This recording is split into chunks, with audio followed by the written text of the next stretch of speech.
Welcome back. Today we're diving into the book of James, one of the most practical and powerful letters in the New Testament. Let me start by asking you a question. What does genuine faith really look like in everyday life?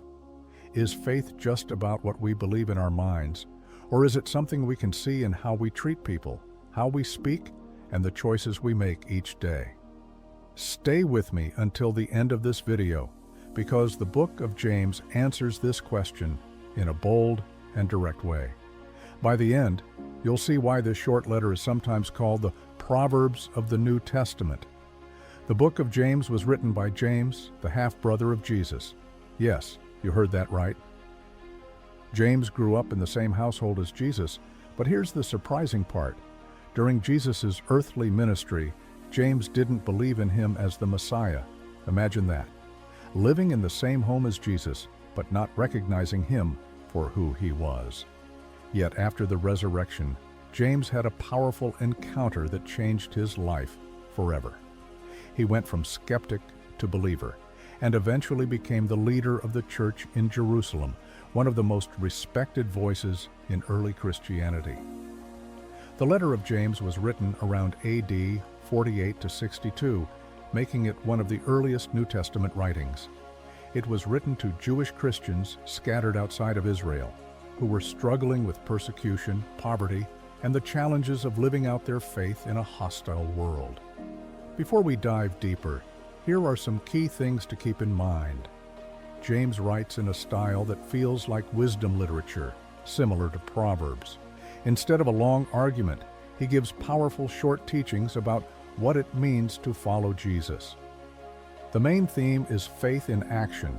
Real faith isn't just about believing the right things, it's about living the right way.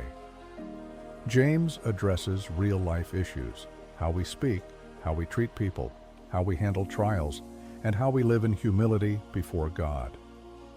The letter is short, just 5 chapters, but it's packed with wisdom for daily life.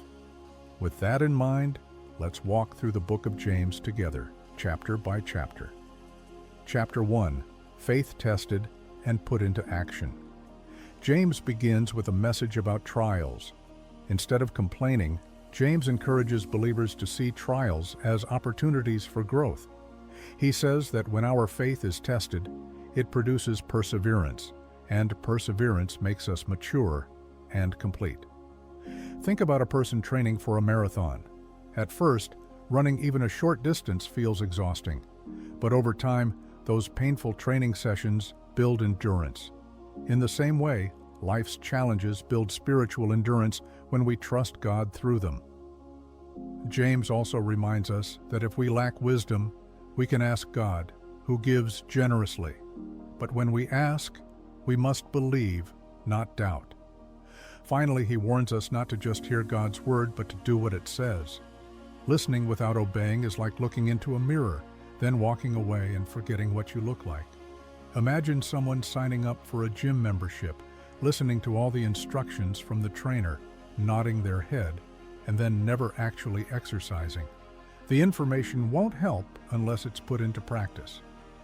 The key takeaway from chapter 1 is that trials can grow our faith if we trust God, and real faith is proven by obedience to His Word. Chapter 2, Faith and Works.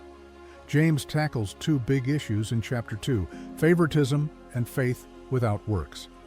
He warns against showing favoritism, like giving the best seat to the rich while ignoring the poor. To James, this violates God's law to love your neighbor as yourself. Then James makes his famous statement, faith without works is dead. He's not saying we earn salvation by our works. Salvation comes by faith alone.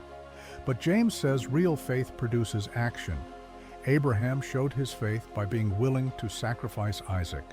Rahab showed her faith by protecting the Israelite spies.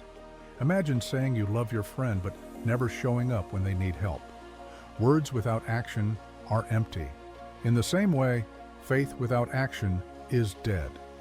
The primary lesson here is genuine faith isn't just believing, it shows up in the way we live, serve, and love others. Chapter 3, The Power of the Tongue.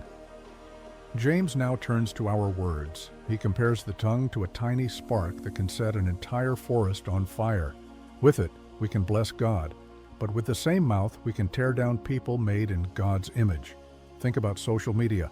One cruel comment can destroy someone's confidence, while one kind word can lift their spirit for the whole day. That's the power of words.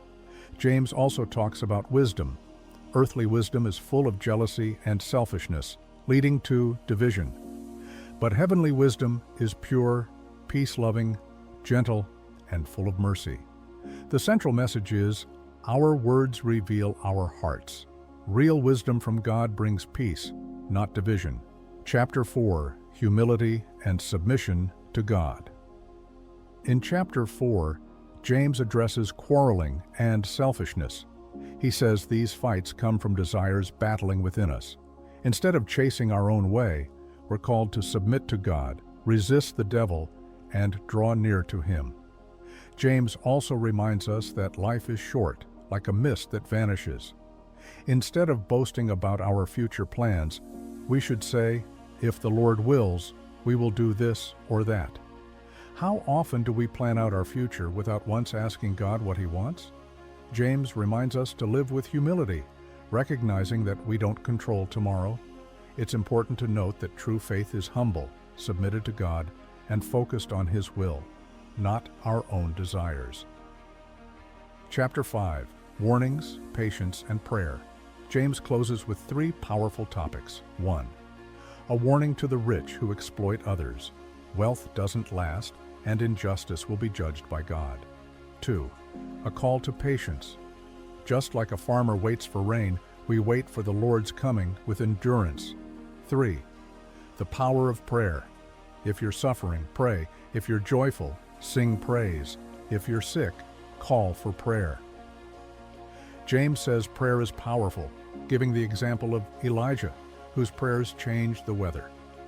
Think about the last time you were really struggling.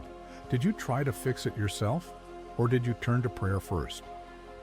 James reminds us that prayer is not our last resort. It's our first and most powerful response. One of the most important things to remember is to be patient, trust in God's justice, and never underestimate the power of prayer. So, in just 5 chapters, the book of James emphasizes these truths. 1. Faith isn't just belief, it's action. 2. Trials build maturity. God uses hard times to strengthen us and help us grow. 3. Words matter. What we say reveals our hearts and can build up or tear down. 4. Humility is key. God opposes the proud but gives grace to the humble. 5. Prayer changes things.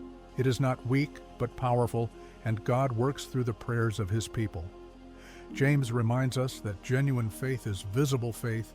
It shows up in everyday life. So let me ask you again, what does your faith look like in action? I'd love to hear your thoughts in the comments below. And if this video helped you, don't forget to like, subscribe, and hit the notification bell so you won't miss our next Bible study together. Thanks for watching, and I'll see you in the next video.